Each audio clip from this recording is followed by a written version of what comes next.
Louis Vuitton, le prix de l'humiliation, appel à la mémoire. Ce que je vais te dire n'est pas dans les livres. Ce n'est pas dans les écoles.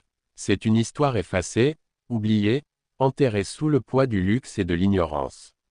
Je ne me situe ni du côté des Noirs, ni du côté des Blancs. Je suis un être humain, fait de chair et de sang, à la couleur rouge comme tout être vivant sur cette terre. Aucune distinction de race, juste un fait. L'observation d'un passé que beaucoup ont voulu oublier. De 1905 à 1931, la France a érigé des zoos humains. Des hommes, des femmes, des enfants venus d'Afrique, du Congo, du Sénégal, de Madagascar, et d'ailleurs.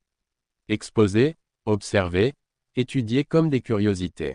Les Noirs y furent le centre du spectacle, la vitrine de la différence. L'ombre que l'Occident regardait avec fierté et condescendance. Certaines femmes congolaises étaient particulièrement exposées. Leur morphologie, leur forme généreuse, notamment leur arrière-train, attiraient des foules entières. Des visiteurs venaient de partout pour observer, commenter, comparer. Leur corps devenait un objet d'attraction, un sujet d'étude, un prétexte pour l'humiliation. Et dans ce décor d'humiliation, un nom brille encore, Louis Vuitton. La marque du luxe, des vitrines, des malles dorées.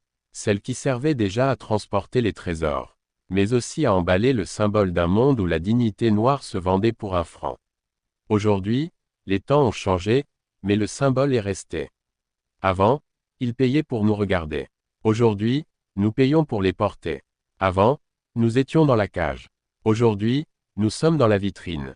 Et le plus tragique, c'est de voir certains artistes, ceux dont les origines portent la mémoire de cette souffrance, s'afficher dans ces mêmes marques, sans même connaître l'histoire qu'ils portent sur leurs épaules. Entre 1905 et 1931, la France a organisé ces zoos humains, où des hommes, des femmes et des enfants venus d'Afrique étaient exposés comme des curiosités. Comme le décrit le livre Zoos humains, au temps des exhibitions humaines de Pascal Blanchard et Nicolas Bancel, ces Africains étaient observés, photographiés et étudiés, leur corps transformés en objets d'étude et de spectacle.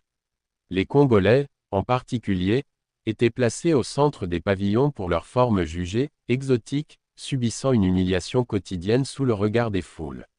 Cette mémoire nous rappelle que ce que nous portons aujourd'hui, parfois sans le savoir, est chargé de l'histoire de ces souffrances. Louis Vuitton n'est pas juste une marque.